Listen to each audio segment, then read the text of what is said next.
Friends, welcome to கனியின் சமையல். நான் உங்கள் கனி. எல்லாரும் எப்படி இருக்கீங்க? ரொம்ப நாள் வீடியோவே போடல. இன்னிலேருந்து டெய்லி உங்களுக்கு ஒரு வீடியோ வரும், பார்த்து என்ஜாய் பண்ணுங்க. இன்றைக்கி நம்ம என்ன வீடியோ பார்க்குறோன்னா, சூப்பரான கல்யாண வீடுகளெல்லாம் செய்வாங்கள்ல, அந்த மாதிரி ஒரு சுவையான டேஸ்ட்டான வத்த குழம்பு தாங்க செய்ய போகிறோம். அதுக்கு தேவையான பொருட்கள் என்னென்னு பார்த்துடலாம். நம்ம வந்து வத்த குழம்பு பொடி வத்த குழம்பு செய்யறதுக்கு நம்ம ஒரு பொடி ரெடி பண்ணிக்கலாம். அதுக்கு தேவையான பொருள் பார்த்தீங்கன்னா, 2 ஸ்பூன் தனியா எடுத்து வச்சுக்க, 2 ஸ்பூன் துவரம் பருப்பு, 1 ஸ்பூன் சீரகம், 1 ஸ்பூன் வெந்தயம், 1 ஸ்பூன் மிளகு, ஒரு 3 காஞ்ச மிளகா, பெருங்காயத்தூள். இது வந்து நம்ம பொடி பண்ணுறதுக்கு. குழம்பு செய்யறதுக்குன்னு பார்த்தீங்கன்னா, தாளிப்புக்கு கடுகு, வெந்தயம் எடுத்து வச்சுக்கிறேன். நம்ம நல்லெண்ணெயில் தான் செய்ய போகிறோம். அதுக்கப்புறம் பார்த்தீங்கன்னா, சின்ன வெங்காயம் ஒரு கைப்பிடி அளவு, பூண்டு ஒரு கைப்பிடி அளவு வச்சுருக்கேன். இங்கே வந்து ஒரு பெரிய நெல்லிக்காய் சைஸு புளியை வந்து ஒரு 1/2 ஹவர் முன்னாடியே ஊற வச்சாச்சு. தக்காளி ஒரே ஒரு முழு பெரிய தக்காளி நல்லா பேஸ்ட்டாக அரைச்சி வச்சுருக்கேன். இங்கே வந்து தனி மிளகாத்தூள், இங்கே வந்து தாளிக்கிறதுக்கு 2 காஞ்ச மிளகா, கருவேப்பிலை, 2 சுண்டக்காய் வத்தல் வாங்கி வச்சுருக்கேன். இது வந்து மஞ்சள் தூள், தேவையான தண்ணி, உப்பு, இவ்வளோதாங்க தேவை. இதை வச்சு ஒரு சூப்பரான கல்யாண வீட்டில் செய்கிற வத்த குழம்பு செய்யலாம். வாங்க எப்படி செய்யுதுன்னு பார்க்கலாம். வீடியோக்குள்ள போகிறதுக்கு முன்னாடி நம்ம சேனல் கனியின் சமையலுக்கு சப்ஸ்கிரைப் பண்ணிக்கோங்க. வாங்க வீடியோக்குள்ள போகலாம். நம்ம வந்து பொடி செய்கிறதுக்கு முதல்ல அடுப்பான் பண்ணி கடாய் வச்சுக்கலாம். எண்ணெய் எதுவுமே சேர்க்காம நம்ம பொடி ரெடி பண்ணிக்கலாம். எடுத்து வச்சு எல்லாத்தையுமே ஒன்றாவே நம்ம சேர்த்துக்கலாம்.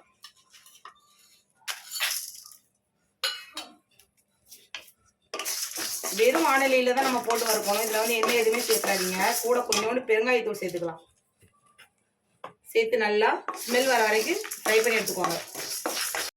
நல்லா வறுபட்டுருச்சு. இதை நம்ம ஒரு பிளேட்டுக்கு மாற்றி ஆற வச்சு நல்லா மிக்ஸி ஜாரில் போட்டு பொடி பண்ணிக்கலாம். ரொம்ப கருகு விட்டுறாம வறுத்துக்கலாம். இப்போ நம்ம அதே கடாயை எடுத்து வச்சுக்கிட்டோம். நல்லெண்ணெய் வந்து ஒரு 3 டேபிள் ஸ்பூன் அளவுக்கு ஊற்றிக்கோங்க. நல்லெண்ணெய் 3 ஸ்பூன் சேர்த்தாச்சு. கடுகு ஒரு 1/4 டீஸ்பூன் சேர்த்துக்கோங்க. கூடவே கொஞ்சோண்டு வெந்தயம், 2 காஞ்ச மிளகா, 2 கொத்து கருவேப்பிலை இது நல்லா வதக்கிக்கோங்க.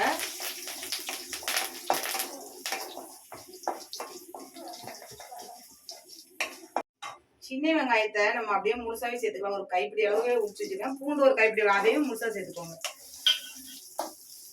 சேர்த்து ஒரு நிமிஷம் நல்லா வதக்கி விட்டுக்கலாம்.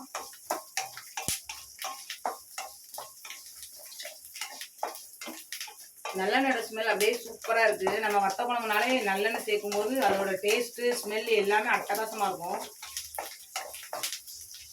நம்ம வாங்கி வச்சுக்க 2 சுண்டக்காய் வத்தலை அதோடு சேர்த்துடலாம். சேர்த்து நல்லா எண்ணெயில் வதக்கி விட்டுக்கலாம். நம்ம தனியாக ஃப்ரை பண்ணி போடலாம். ஆனால் இது மாதிரி செய்யும்போது இன்னுமே டேஸ்ட் நல்லாயிருக்கும். ரொம்ப கறிக்காமல் சிம்மில் வச்சு வதக்கிக்கோங்க.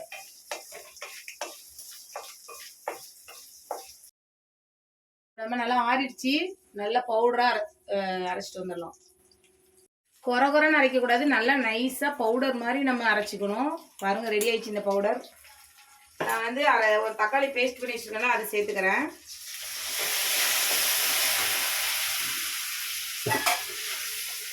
தக்காளி நம்ம நல்லா அரைச்சி சேர்க்கும் போது நல்லா கிரேவியாக இருக்கும். 1/4 டீஸ்பூன் மஞ்சள் தூள்,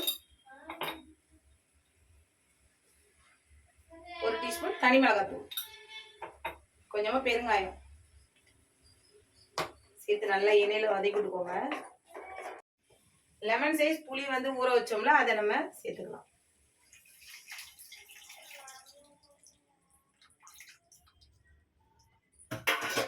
கூடவே நம்ம கொஞ்சம் தேவையான அளவு தண்ணியும் சேர்த்துக்கலாம். வத்த குழம்பு வந்து நல்லா கெட்டியாக இருந்தாலும் சூப்பராக இருக்கும். அதனால நம்ம கொஞ்சமாகவே தண்ணி சேர்த்துக்கலாம். இப்போ நம்ம குழம்புக்கு தேவையான உப்பு சேர்த்துக்கலாம். கல் உப்பு சேர்த்திங்கன்னா இன்னும் சூப்பராக இருக்கும். ஒரு 5 நிமிஷம் நல்லா மூடி போட்டு நம்ம கொதிக்க விட்டுருணும்.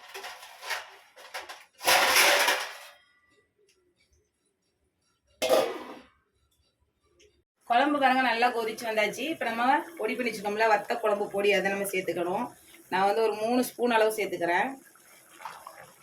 நம்ம மீதி இருந்தால் நெக்ஸ்ட் டைம் செய்யும் போது யூஸ் பண்ணிக்கலாம். ஒன்றுமே கெட்டு போகாது. 3 ஸ்பூன் சேர்த்தாச்சு. நல்லா கலந்து விட்டுக்கலாம். இந்த பொடி சேர்க்கும் போது குழம்பு நல்லா கெட்டியாக சூப்பராக வரும். பாருங்கள், குழம்பு பொடி சேர்த்த உடனே அதோட கலர் எல்லாமே நல்லா மாறுது. சேர்த்து ஒரு 2 நிமிஷம் நல்லா கொதிக்க விட்டுக்கலாம். கடைசியாக கொஞ்சமாக நல்லெண்ணெய் சேர்த்துக்கோங்க.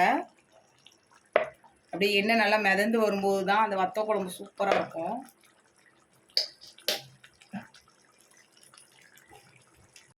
கொஞ்சமாக வெல்லம் இது வந்து தேவைன்னா சேர்த்துக்கோங்க, இல்லைன்னா நீங்கள் ஸ்கிப் பண்ணிக்கலாம்.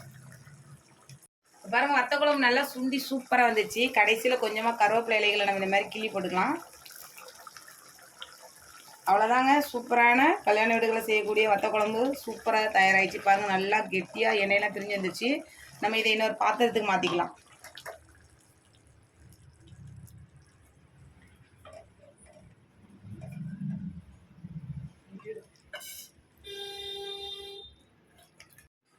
அவ்வளோதாங்க, சூப்பரான வத்த குழம்பு தயாராகிடுச்சு.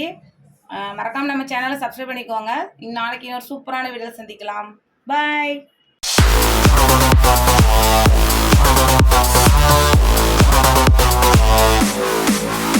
Yeah.